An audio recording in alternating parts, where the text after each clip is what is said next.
بسم اللہ الرحمن الرحیم، الحمدللہ رب العالمین، الصلاۃ والسلام علی رسول الامین۔ ایک سوال پوچھا ہے کسی نے کہ کیا میاں بیوی کے بوس و کنار سے روزہ ٹوٹ جاتا ہے؟ دیکھیں، اس کا جواب اللہ کے نبی نے ہمیں دیا۔ اماں عائشہ رضی اللہ تعالیٰ عنہا سے حدیث ہے 1927 نمبر، جس میں آپ نے فرمایا کہ رسول اللہ صلی اللہ علیہ وسلم نے ہمارا بوسہ لیا، لیکن تم سب میں، تمام انسانوں میں اپنے پہ سب سے زیادہ قابو رکھنے والے اللہ کے رسول ہی تھے۔ پتہ یہ چلا کہ یہ عام لوگوں کے لیے یہ چیز نہیں ہے۔ اور اسی طرح مسند حنبل میں تو ایک واقعہ بھی موجود ہے پورا تفصیلی، امام احمد ابن حنبل مسند اپنی میں لے کر آئے واقعہ کہ ایک بوڑھے آدمی کو آپ نے اجازت دی بیوی کا بوسہ لینے کی، نوجوان کو آپ نے نہیں دی، ختم ہو گئی بات۔ اس سے یہ پتہ چلا کہ یہاں بھی معاملہ ایسا ہی ہے کہ آپ ایکسٹریم سے بچیں۔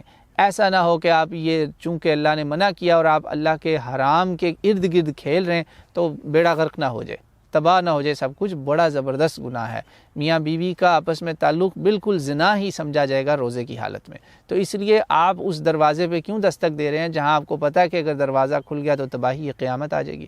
تو اپنے اور اپنے ایمان کو بچانے کے لیے اور اپنی بیوی کے ایمان کو بچانے کے لیے کوشش کریں اس طرف جائیں ہی نہ، جسے کہتے ہیں نا جہاں جانا ہی نہیں، جس گاؤں میں، اس گاؤں کا میں راستہ کیوں پوچھوں؟